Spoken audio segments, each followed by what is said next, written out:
Now Pixelmator Pro is officially a first-party app from Apple, so I have prepared 10 fresh tips and tricks for this great software. How can we recolor element in Pixelmator Pro? Actually, there are many ways, but today we're going to explore the classic approach with the brush. You could just grab a brush here on the right side. We could adjust the size of it, softness, and of course the color itself. And then we could brush over the area we want to recolor. I recommend to create a brand new layer for that. So let's click plus empty layer and we could recolor that and adjust the blending mode. In our case, we want to keep the original texture and just change the color. So let's move from normal to color blend. And this way our new color is blending into the original image like that.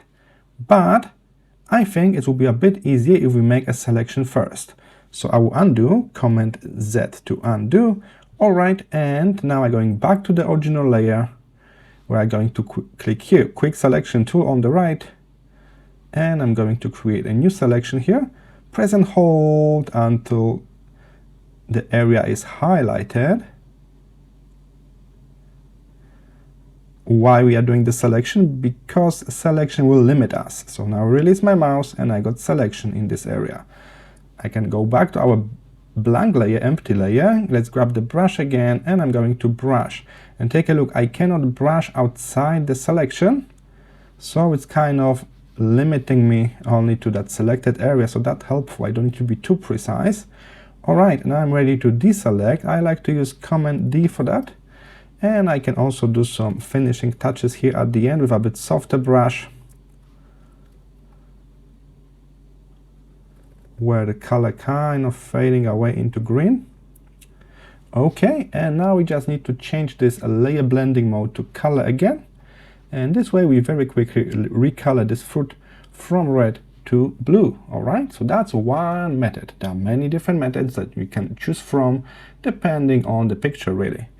How can we crop to selection in Pixelmator Pro? First, we need a selection tool. So I'm going to grab this rectangular selection. Then draw your selection. And with the active selection, now when you switch to the crop tool, here on the right on the tool list, when you click the crop tool, it will be cropped exactly to that selection. You can still make changes to it, but if you are happy with that, just click apply. And then you just cropped your image to the selection. You may want to export this as the brand new image with the new proportions, with just this selection cropped. Just head to File, Export, and save it as the brand new image. Don't forget to select the correct format, like JPEG or PNG for images. That would be just perfect. Alright, let's undo and explore another possibility. What if you got the lasso selection like that? That's not a square selection. With selection like this, when I select crop tool, again, it will auto crop to that selection, but keep in mind, it will keep it as rectangle, as the image need to be a rectangle. What if you want to have like those transparent areas, so you don't need this stuff outside your selection? We can do it as well. So before we move to the crop tool, you will need to make a mask. So I click select and mask here with the selection tool still selected. Selection tool selected, huh? Okay, now we got the preview. I click output and I want to have a new layer with the mask. That's the safest output we can get. Apply. Okay. Now I just need to hold Command and click on my mask to reselect. With all of that, we can go to the crop tool. They will give us auto cropping to the selection by default, like always, but this time we got those areas that we mask out, so they will be transparent if we select a PNG format. So don't forget to change to PNG so we can have transparent areas in it. And here it is, a PNG with transparency around, outside the selection, you can say. Alright, so that's how you do it. Simply put your selection on, and then after that switch to the crop tool. It will be automatically cropped to that existing selection. In this video, I'm going to show you 5 essential keyboard shortcuts for Pixelmator Pro. So, as you can see, I made this small list. The first one is a simple move tool with a letter V that can indicate that tool. Why it's number 1? Because that's our neutral tool that we should go back if you don't have any plans for use the current tool anymore. And that's the one that is the most flexible one. So, for example, if I got my text tool still selected, I click somewhere around, I keep adding those texts all the time, okay? So there's some kind of effect. But if I press V, I'm back in the move tool, so I can see all of the arrange options on the right. I can see size of each element. I can quickly lock, group, I can move it forwards and backwards on the layer panel. So all of the necessary transformation and arrangement are here on the right side. Plus, I will never mess up anything because I will not trigger any effect. This tool is simply for moving and transforming existing objects.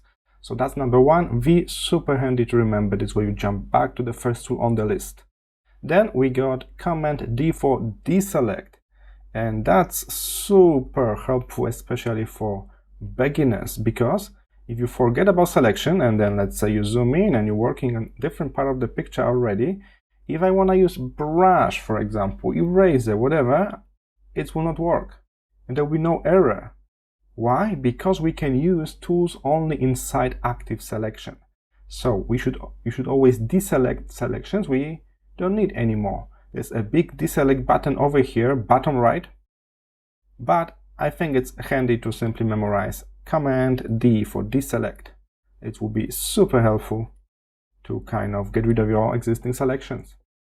Alright, number 3, that's for transformation. So again, you can press Command T and you will get the transformation panel on the right when you can do all of those perspective movements. You can rotate stuff around easily, you can flip it around, or you can use the transformation box on your screen directly, okay? There's a reset button and you need to approve your transformation with apply, or you can cancel them by clicking cancel. So that's Command T for transformation. Then we got Command plus G for grouping layers. So that's handy here on the right side when you got multiple layers and you want to make a nice group. So I'm holding Shift, selecting all 3 layers, and then Command G, and I got a group. This way you can organize your project quickly. And the last one is zooming. There is a very handy slider here at the top. Take a look. We can zoom in and out using the slider. Only downside of that is you must stop what you're working on right now, head with your mouse all the way up and use it. What if you are like in the middle of retouching or painting something with the brush? You don't want to get rid of that tool. In that case, you can keep using your tool, like this brush, for example. I can keep using the brush and I can just press Command plus, and I still got my brush active. Command minus, I still can brush. Alright, so very handy because we don't waste time going up and down to the zoom slider. Just Command plus to zoom in, Command minus to zoom out, and one extra trick. We can also press Command 0 to get this optimal zoom to fit. So if you zoom too close, Command 0, you got zoom to fit. If you are too far away, Command 0, and we are back here. Alright, so those are my favorite shortcuts for Pixelmator Pro. I hope they will enhance. Blurring brush is a great way of making partial blurs, local blurs, when you can blur only a skin or somebody's face or censor the plates on the car. But after you investigate all of the tools here on the right in Pixelmator Pro, you may notice there is a sharpening brush. Right, not a problem. If you press on it, and that is a soften brush. So that's what we can use as the blurring brush. We can adjust the brush size, softness,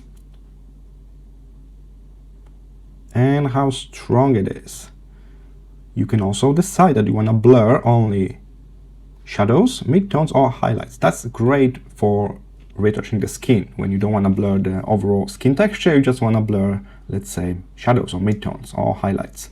But I will stick with all because right now I'm going to use this retouching brush as a censoring blur. So simply zoom in a bit. You can use this top slider, and let's say we don't have rights to publish this guy on the right, but we still want to publish this photo on our social media. So in this case, we can use the softening brush several times, click, click, click, until we are happy with the blur level, so nobody can recognize this guy anymore. His face is blurred out. And now we can export this as the brand new image and publish our photo with this censoring blur on his face. And this was really fast thanks to this tool. So keep in mind, the blurring brush is hidden under the sharpening brush. So just press and hold. It's called soften.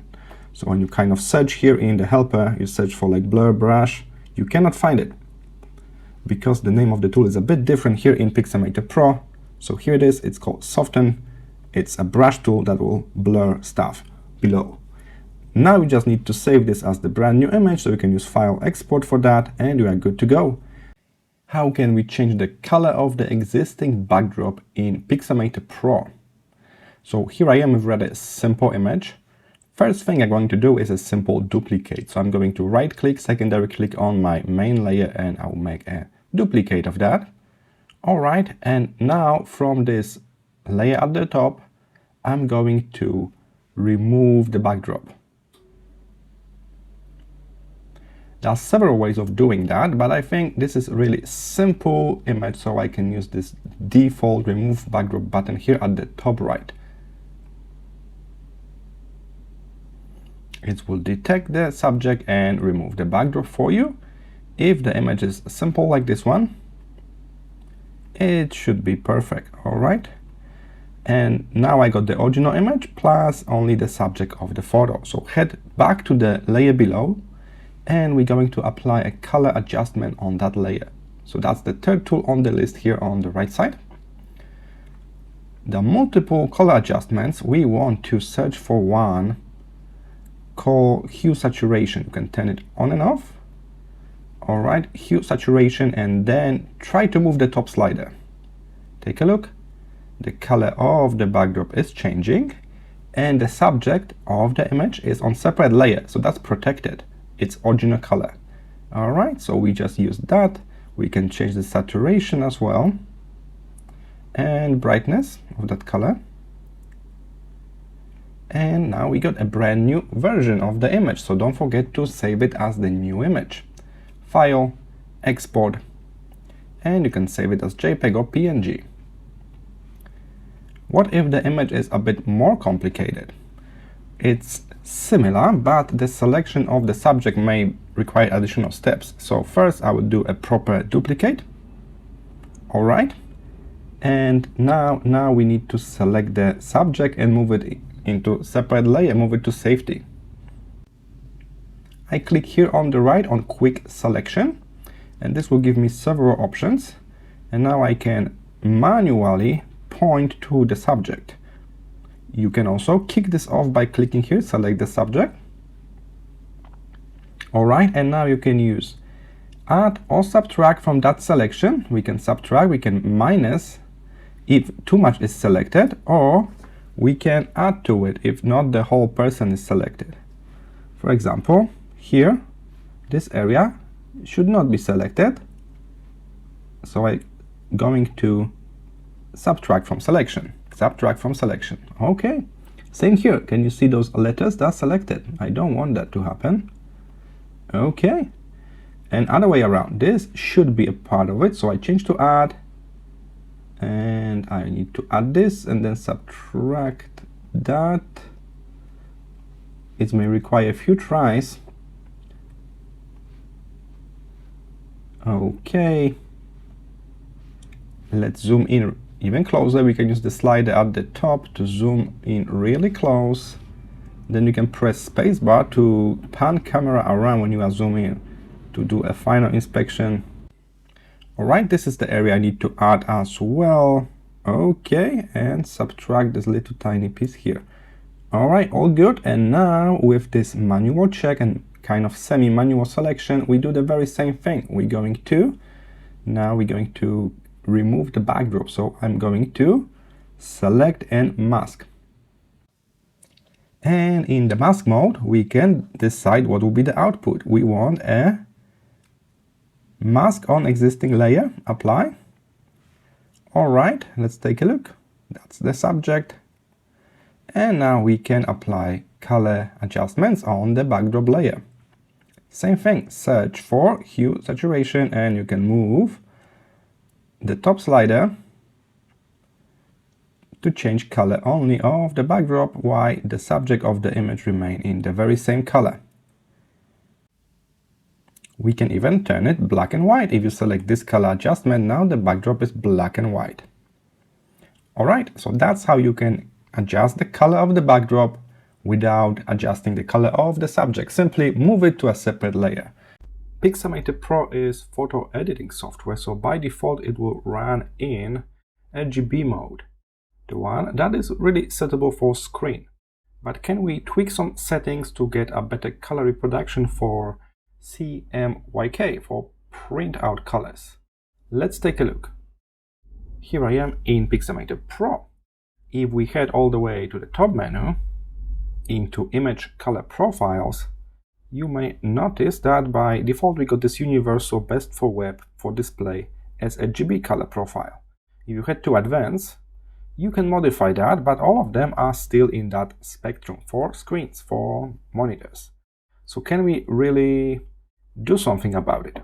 We can activate like soft proofing mode for print. So in that case, head to View, take a look, Soft Proof Colors, and from here you can select this one for print.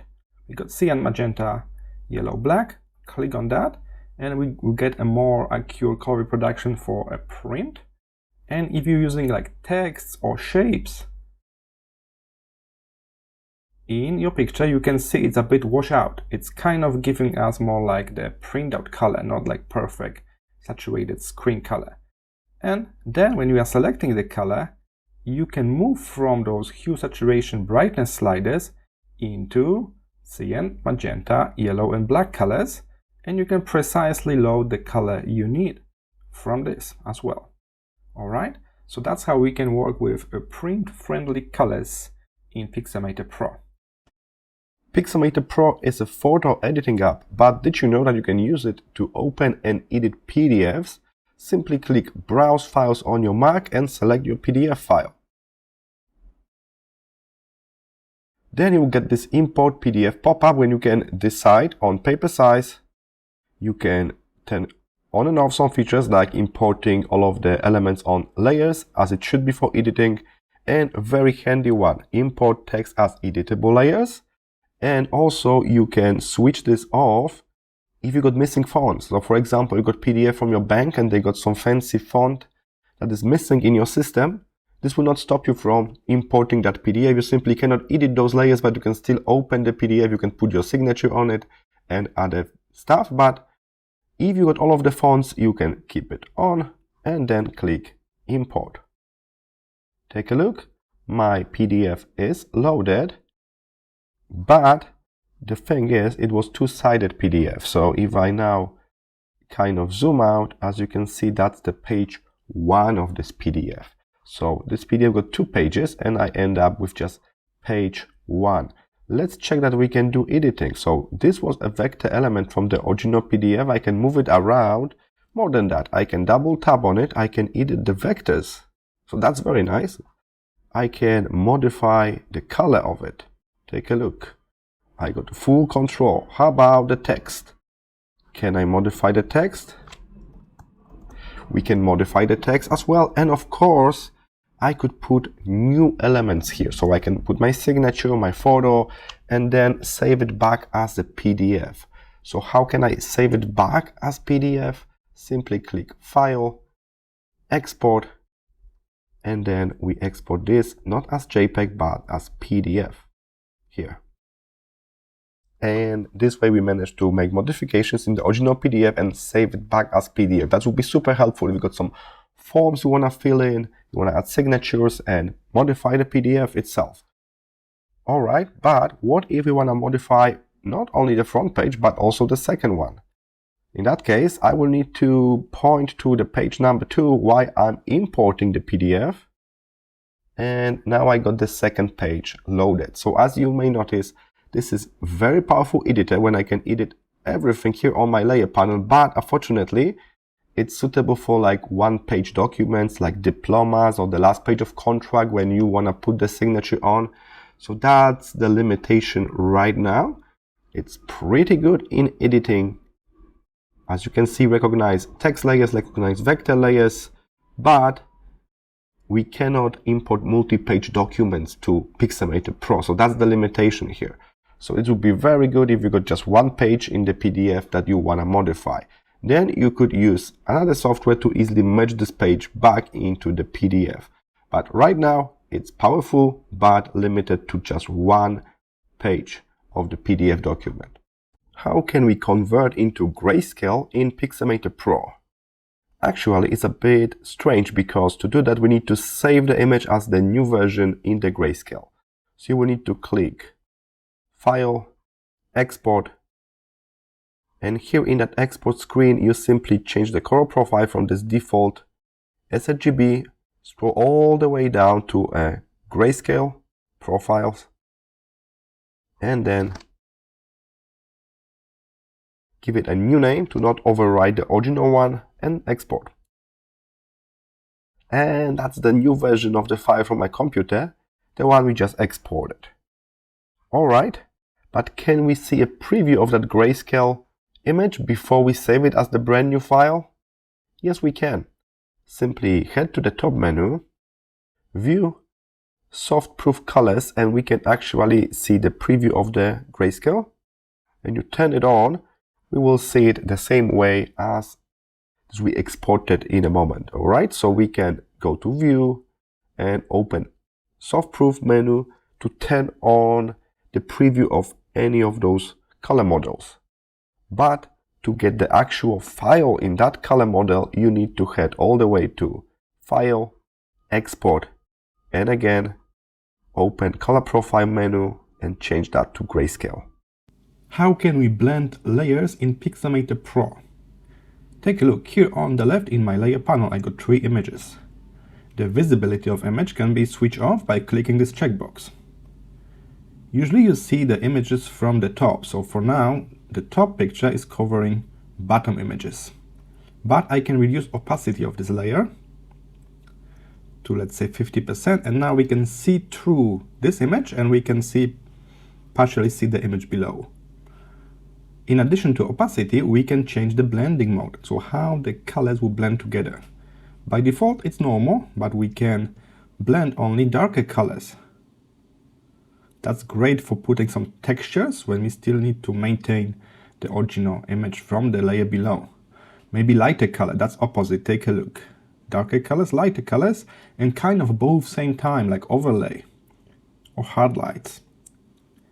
Then there are some unique blending modes like difference, subtraction mode, divide mode, and then based on the color, so hue saturation, color blend, and luminosity blend.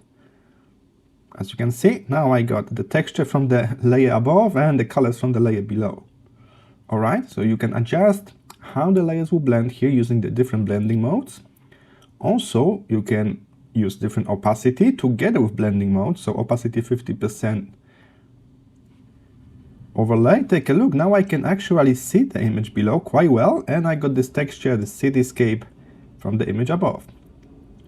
You can also see here in the layer section 50% overlay straight on the layer, so that's very helpful. If you are not on that layer, you can still see what's going on there. You can adjust how big the layer panel is if you cannot see it on your small screen. Alright, what if you want to fade in one layer into another? You don't want to do this complete like overlay, you want to fade in one into another. We can do that as well using masks. So I can put the mask on, add mask, that will add this white rectangle to the picture. Now be sure you are not on the layer, you are on the mask. When you are on the mask, you can grab a gradient tool. Here on the right, use black and white gradient, and this way you can kind of fade one image into another. So everything that is black on the gradient will be hidden from the image. Everything white on the gradient is still shown, and everything in between give you this transparency, this fading effect. If you don't need the mask anymore, you can just delete that. I can right click on it and then remove the mask, secondary click. If you want to have different image at the very top, just rearrange your layers, drag it up, and here's different image. Alright, so let's try it once more. We can adjust the opacity of the layer, we can change the blending mode, and we can add a mask to that layer if you want to fade it into another layer. We can adjust the gradient setup, and then we can fade this in here. Take a look, we got one picture shown in this area on another image. You can always turn on and off visibility of your layers, of your masks. And if you see this checkerboard, that indicates transparency. Alright, so that's how you can blend different layers together. Blending mode is over here, it's set up as normal by default. Can we convert PNG image into a proper vector file in Pixelmator Pro? The good news is there are proper vector tools included in this program. So there is a pen tool. Take a look. We can draw any custom shape we really need. It's all a path in vectors, but there's no auto trace tool. So if you wanna trace this, you will need to trace this manually using those built-in tools like a pen tool, or use the third-party software first, trace it, and then put it back into the Pixelmator Pro for the final changes. So let's try both methods. So method number one will be to zoom in a bit, simply grab yourself a pen tool and try to redraw this image. That's what we call trace. Many people confuse trace with auto trace, but that's the definition of tracing. So you click and redraw the whole thing. This can be actually a good idea for logos and icons when you want all of the details and all of the original shapes. You don't want this to be affected by any auto trace process. Okay, so this is totally doable. You can retrace each shape in the illustration. You can give it a proper color using the color picker tool, and you can kind of redraw the whole thing using vector tools. We call this manual tracing. How about auto trace? Auto trace is not built in, so we need to refer to some third-party apps. If you search for auto trace in Google, you will see 20 different websites offering that, and most of them are paid, and they are really sneaky because they will allow you to upload your own image, and they will show you the result of tracing. They will even allow you to make some tweaks, and in the very last moment when you click download, they will pop up with the price or subscription and stuff like that.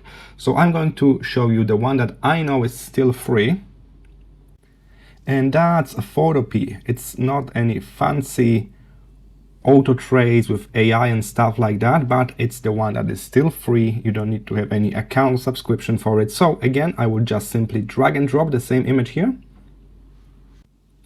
It will open in Photopea when we have option to auto trace. Head to image and you will see Vectorize bitmap. Click on that.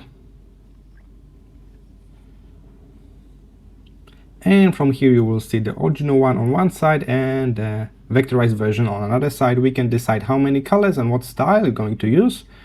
Then click OK if you are happy with your settings. And now if you inspect your layers, you may notice there's a path 24, path 23. So all of those little details from these illustrations are converted to different paths, different vector shapes really. Take a look. I can switch them on and off, I can recolor them, I can scale them up and down without losing quality. Alright, let's save this all as SVG and put back into Pixelmator Pro to check it out. Take a look, there's also path 0 for the backdrop. I can delete this one. Alright, I need to click File, Export As, and we are working with curves now, so I will save it as SVG, Scalable Vector Graphics. And here it is. As you may notice in the layer section, this is a group with 24 layers. So that's perfect. I can literally hide this image below, the raster one. I will just keep it here just in case. And this is my vector version. Take a look. I see all of the paths. I can change the color of those vector shapes. They are all vectors. So take a look. We got the color of it. in here, in the second option on the tool panel, style, you can see the color of it and you can modify the color. I can change this pink heart into, let's say, yellow, and done. So the vector images are really quick to edit, and I can also easily delete the layers I don't need. So let's say I don't need the backdrop behind the cat, delete this one. All right, how about this outline color? It's like dark blue. I want this to be a perfect black. We can make this change as well. If you want more detailed changes, I suggest to zoom in, and then you just need to double tap. So if you double tap on this heart, you will see those nodes. You can move those nodes freely. You can delete unnecessary nodes as well, and you can make all of the changes here. All right, so as you can see, Pixelmator Pro supports vector graphics. We can modify it, we can draw it from scratch using pen tool, but there's no auto trace. For that, you will need to use third-party software. Today I show you the example of Photopea, but you can use any other that you are familiar with or maybe you paid for already. So that's what it is, no auto trace in Pixelmator Pro, but there are some workarounds. I hope this was helpful. See you in the next one.